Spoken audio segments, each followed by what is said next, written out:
എല്ലാവർക്കും നമസ്കാരം. Welcome back to Niyans. ചോറിൻ്റെ കൂടെ കഴിക്കാൻ നല്ല നാടൻ രീതിയിൽ തയ്യാറാക്കിയിട്ടുള്ള 2 തരം കറികളുടെ റെസിപ്പിയാണ് ഇന്നത്തെ വീഡിയോയിലുള്ളത്. ആദ്യം നേന്ത്രക്കായിട്ടുള്ള ഒഴിച്ച് കറിയാണ്. ഇതെങ്ങനെയാണ് തയ്യാറാക്കുന്നത് നോക്കാം.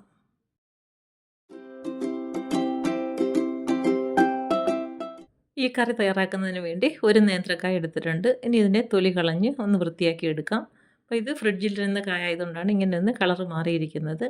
ഇതേപോലെ നന്നായിട്ട് തോലൊക്കെ ഒന്ന് കളഞ്ഞ് വൃത്തിയാക്കി എടുക്കണം. തോല് കളഞ്ഞതിന് ശേഷം നമുക്കിതിനെ ഒന്ന് മുറിച്ചെടുക്കാം. ഇതേപോലെ കുറച്ച് നീളത്തിൽ നിന്ന് കട്ട് ചെയ്തെടുക്കാം. അതിനുശേഷം ഇതിനെ ഒന്ന് കുറുകെ കട്ട് ചെയ്തതിന് ശേഷം ഇതേപോലെ ഒന്ന് ചെറിയ ചെറിയ പീസസ് ആയിട്ട് കട്ട് ചെയ്തെടുക്കാം. അപ്പോൾ ഈ ഒരു രീതിയിലാണ് കറി വയ്ക്കാൻ വേണ്ടി നേന്ത്രക്കായ അരിഞ്ഞെടുക്കുന്നത്.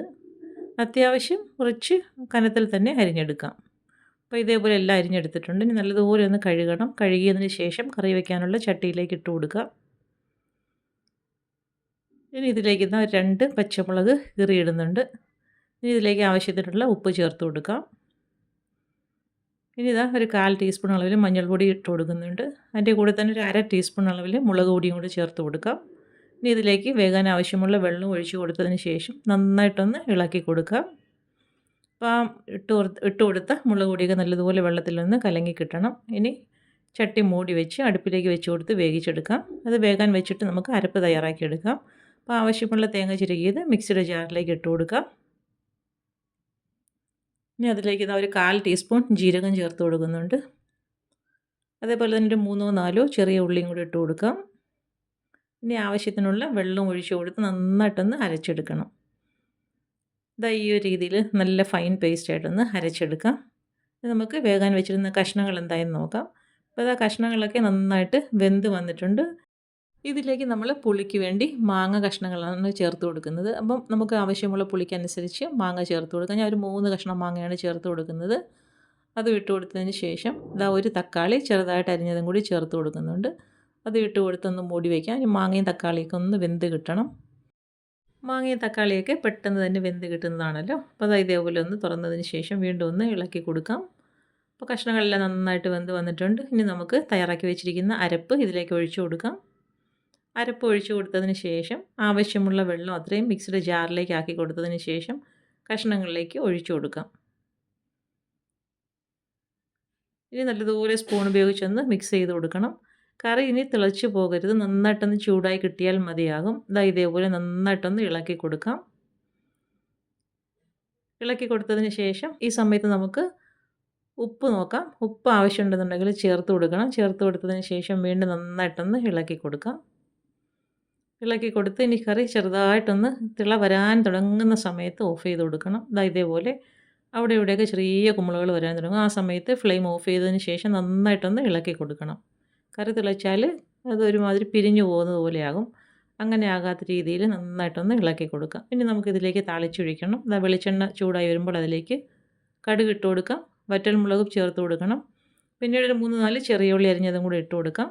കൂടെ തന്നെ കറിവേപ്പിലയും കൂടി ഇട്ട് കൊടുത്ത് നന്നായിട്ടൊന്ന് മൂത്ത് കിട്ടണം. നല്ലതുപോലെ ഒന്ന് മൂത്ത് വരുന്ന സമയത്ത് കറിയിലേക്ക് ഒഴിച്ചു കൊടുക്കാം. അപ്പോൾ താളിച്ചതൊക്കെ നന്നായിട്ട് മൂത്ത് വന്നിട്ടുണ്ട്. ഇനി നമുക്കിത് കറിയിലേക്ക് ഒഴിച്ചു കൊടുക്കാം. ഇതേപോലെ കറിയിലേക്ക് ഒഴിച്ചു കൊടുത്തതിന് ശേഷം ചട്ടി ഒന്ന് മൂടി വെച്ച് കൊടുക്കാം. 2 മിനിറ്റ് ഒന്ന് വെയിറ്റ് ചെയ്തതിന് ശേഷം മൂടി തുറന്ന് നന്നായിട്ടൊന്ന് ഇളക്കി കൊടുക്കാം. അപ്പോൾ താളിച്ചതിൻ്റെ മണമൊക്കെ കറിയിൽ എല്ലാ ഭാഗത്തും നന്നായിട്ടൊന്ന് പിടിച്ച് കിട്ടണം. ഇതേപോലെ നന്നായിട്ട് ഇളക്കി കൊടുക്കാം. അപ്പോൾ നല്ല സൂപ്പർ ടേസ്റ്റാണ്.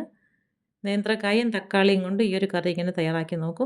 അപ്പം പുളിക്ക് വേണ്ടി മാങ്ങ തന്നെ ചേർത്ത് കൊടുക്കും. നല്ല അടിപൊളി ടേസ്റ്റാണ്. അടുത്തത് ചുരക്കയും പരിപ്പും കൊണ്ടുള്ള തോരനാണ്. ഇതെങ്ങനെയാണ് തയ്യാറാക്കുന്നത് നോക്കാം. ഈ തോരൻ തയ്യാറാക്കുന്നതിന് വേണ്ടി ആദ്യം നമുക്ക് പരിപ്പൊന്ന് വേവിച്ചെടുക്കണം. അപ്പോൾ 1/4 കപ്പ് പരിപ്പാണ് എടുത്തിരിക്കുന്നത്. സാമ്പാർ പരിപ്പ് നന്നായിട്ട് കഴുകിയതിന് ശേഷം തോരൻ വയ്ക്കാനുള്ള ചട്ടിയിലേക്ക് ആക്കി കൊടുക്കാം. ഇനി ഇതിലേക്ക് വേകാൻ ആവശ്യമുള്ള വെള്ളവും കൂടി ഒഴിച്ചു കൊടുക്കണം. വെള്ളം ഒഴിച്ചു കൊടുത്ത് നന്നായിട്ടൊന്ന് ഇളക്കി കൊടുക്കാം. ഇളക്കി കൊടുത്തതിന് ശേഷം ചട്ടി മൂടി വെച്ച് അടുപ്പിലേക്ക് വെച്ച് കൊടുത്ത് വേവിച്ചെടുക്കാം. അത് വേകാൻ വെച്ചിട്ട് നമുക്ക് ചുരയ്ക്ക് അരിഞ്ഞെടുക്കാം. ഞാൻ ഈ ഒരു വലുപ്പത്തിലുള്ള ഒരു കഷ്ണമാണ് എടുത്തിരിക്കുന്നത്. ഇനി ഇതിൻ്റെ തോല് കളഞ്ഞ് വൃത്തിയാക്കി എടുക്കണം. തോല് കളഞ്ഞതിന് ശേഷം ഉൾഭാഗമൊക്കെ നന്നായിട്ടൊന്ന് വൃത്തിയാക്കി എടുക്കാം. ഇതേപോലെ തോലെല്ലാം കളഞ്ഞെടുത്തിട്ടുണ്ട്. ഇനി അതിൻ്റെ ഉൾഭാഗം ഒന്ന് വൃത്തിയാക്കി എടുക്കണം. ഒരുപാട് വിളഞ്ഞു പോകാത്ത ചുരക്ക നോക്കി വേണം ഈ തോരനൊക്കെ വയ്ക്കാൻ വേണ്ടി എടുക്കാൻ. അപ്പോൾ ഇതെല്ലാം വൃത്തിയാക്കി എടുത്തിട്ടുണ്ട്. ഇനി നമുക്കിതിനൊന്ന് അരിഞ്ഞെടുക്കാം. നന്നായിട്ടൊന്ന് കഴുകിയതിന് ശേഷം ഇതേപോലെ നീളത്തിലൊന്ന് ചെറിയ ചെറിയ പീസസായിട്ടൊന്ന് നീളത്തിൽ മുറിച്ചെടുക്കാം. പിന്നീട് ഇതേപോലെ ഒന്ന് അരിഞ്ഞെടുക്കാം. തീരെ കനം കുറച്ച് വേണം തോരൻ വയ്ക്കാൻ വേണ്ടി ഇതേപോലെ അരിഞ്ഞെടുക്കാൻ. അപ്പോൾ ആ കഷ്ണം ചുരയ്ക്ക മുഴുവനായിട്ട് അരിഞ്ഞെടുത്തിട്ടുണ്ട്. ഇതിനെ അങ്ങോട്ട് മാറ്റി വയ്ക്കാം. നമുക്കിതിന് വേണ്ടി ഒരു അരപ്പ് തയ്യാറാക്കി എടുക്കണം. അതിന് വേണ്ടി മിക്സിയുടെ ജാറിലേക്ക് തേങ്ങ ചിരകിയത് ഇട്ട് കൊടുക്കാം. ആവശ്യത്തിനുള്ള തേങ്ങ ഇട്ട് കൊടുത്തതിന് ശേഷം അതിലേക്ക് ഇനി എരിവിന് ആവശ്യമുള്ള മുളക് ചേർത്ത് കൊടുക്കാം. ഇത് കാന്താരി മുളകാണ് ചേർത്ത് കൊടുക്കുന്നത്. പിന്നീട് ഒരു നുള്ള് മഞ്ഞൾപ്പൊടി ഇതിലേക്ക് ചേർത്ത് കൊടുക്കാം. ഒരു 1/4 ടീസ്പൂൺ അളവിൽ ജീരകവും കൂടെ ചേർത്ത് കൊടുക്കുന്നുണ്ട്.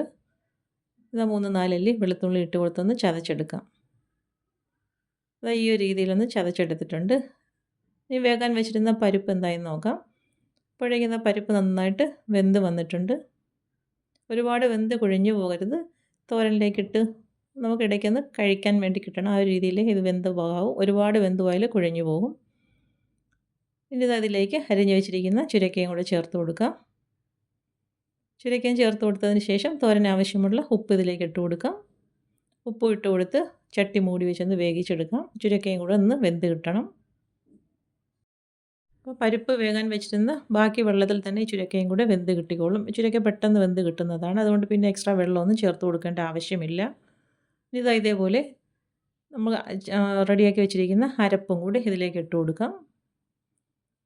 അരപ്പ് ഇട്ട് കൊടുത്തതിന് ശേഷം ഒന്ന് നിരത്തി കൊടുക്കാം. നിരത്തി കൊടുത്തിട്ട് വീണ്ടും ചട്ടി ഒന്ന് മൂടി വെച്ച് അരപ്പൊക്കെ ഒന്ന് ആവി കയറ്റി എടുക്കണം. ഇപ്പോൾ അരപ്പൊക്കെ നന്നായിട്ട് ആവി കയറി വന്നിട്ടുണ്ട്. തോരൻ പരുവായി. ചുരക്കയൊക്കെ നന്നായിട്ട് വെന്ത് വെള്ളമൊക്കെ വറ്റി വന്നിട്ടുണ്ട്. നല്ലതുപോലെ ഒന്ന് ഇളക്കി കൊടുക്കാം.